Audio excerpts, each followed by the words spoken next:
26 दिसंबर 1900 एक rescue team Scotland के एक लाइट हाउस पर पहुंची। दरवाजा खुला था, खाना रखा हुआ था, लेकिन वहां काम करने वाले 3 आदमी गायब थे। ना खून मिला, ना लाश, ना कोई क्ल्यू।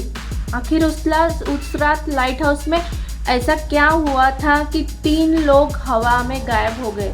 सोचो, आप समुंदर के बीच एक सुनसान लाइट हाउस में ड्यूटी कर रहे हो, बाहर तूफानी हवा चल रही है, और फिर एक दिन बिना कोई निशान छोड़े गायब हो जाते। ना लाश मिली, ना कोई क्ल्यू, और आज 100 साल बाद भी कोई नहीं जानता कि उन 3 लोगों के साथ आखिर हुआ क्या था। ये कहानी है साल 1900 की। स्कॉटलैंड के पास समुंदर के बीच एक छोटा सा आइसलैंड था जिसे फ्लैनन आइसलेस कहा जाता है। अगर आप चैनल पे नए हो तो प्लीज़ चैनल को सब्सक्राइब कीजिए। आगे जानने के लिए चैनल पे बने रहिए।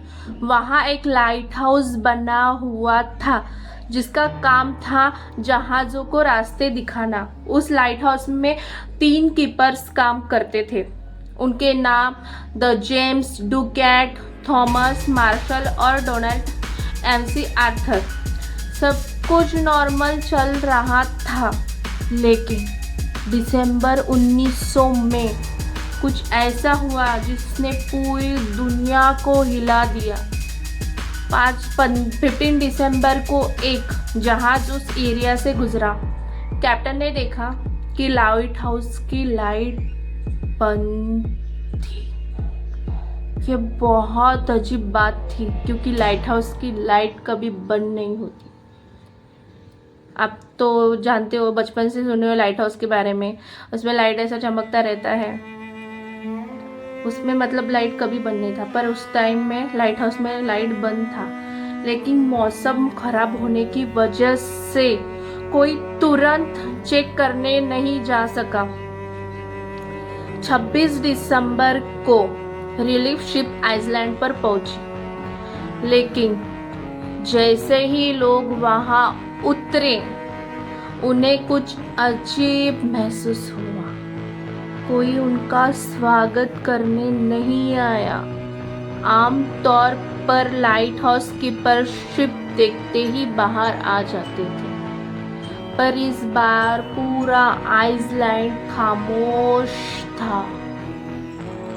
जब टीम लाइट हाउस से अंदर आ गई तो सब कुछ नॉर्मल था। खाना टेबल पर रखा हुआ था, बिस्तर ठीक थे, सब कुछ ठीक था, जैसे पहले था वैसे ही था। लेकिन तीनों आदमी गायब थे। और सबसे अजीब बात तो ये है कि लाइट हाउस की एक घड़ी रुक गई थी, जैसे वक्त ही थम गया हो। दरवाजा बंद था।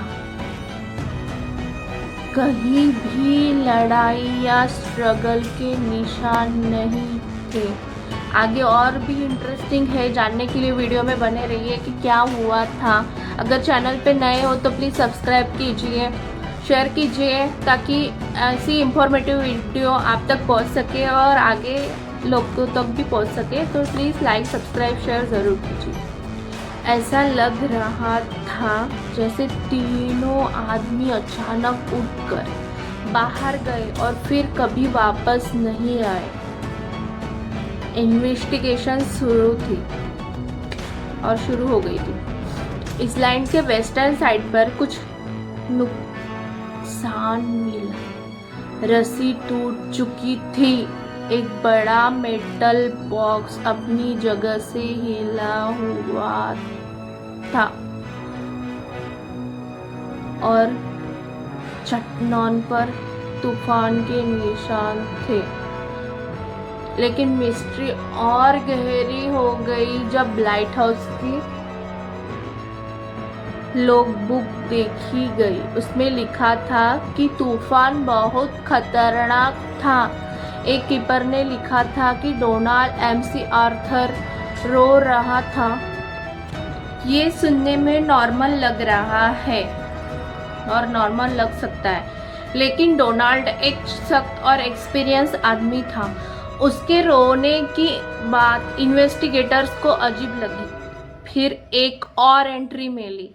उसमें लिखा था, हवा बहुत तेज चल रही है, हम प्रार्थना कर रहे हैं।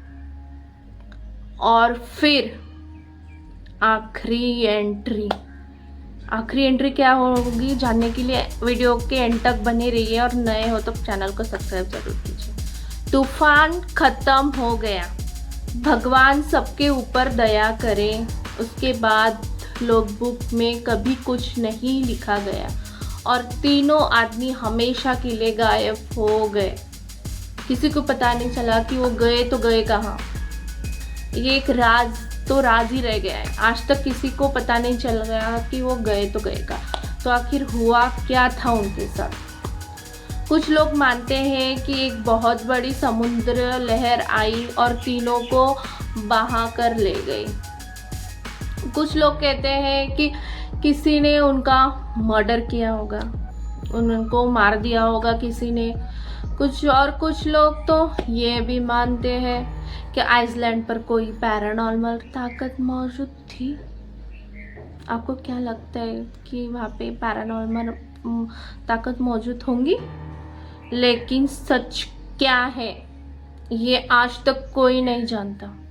ये एक मिस्ट्री बन चुकी है, एक राज बन चुका है, ये राज किसी को पता नहीं चला।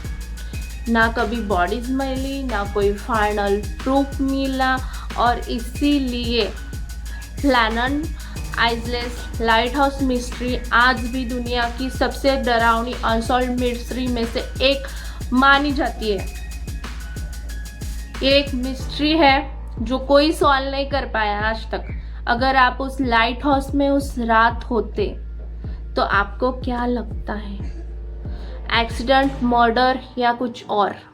कमेंट करके ज़रूर बताना, और चैनल पे नए हो तो सब्सक्राइब ज़रूर कीजिए, लाइक शेयर ज़रूर कीजिए, ताकि ऐसी इंटरेस्टिंग वीडियो आगे तक पहुंच सके और आप तक भी पहुंच सके। मिलते हैं अगले वीडियो में। बाय।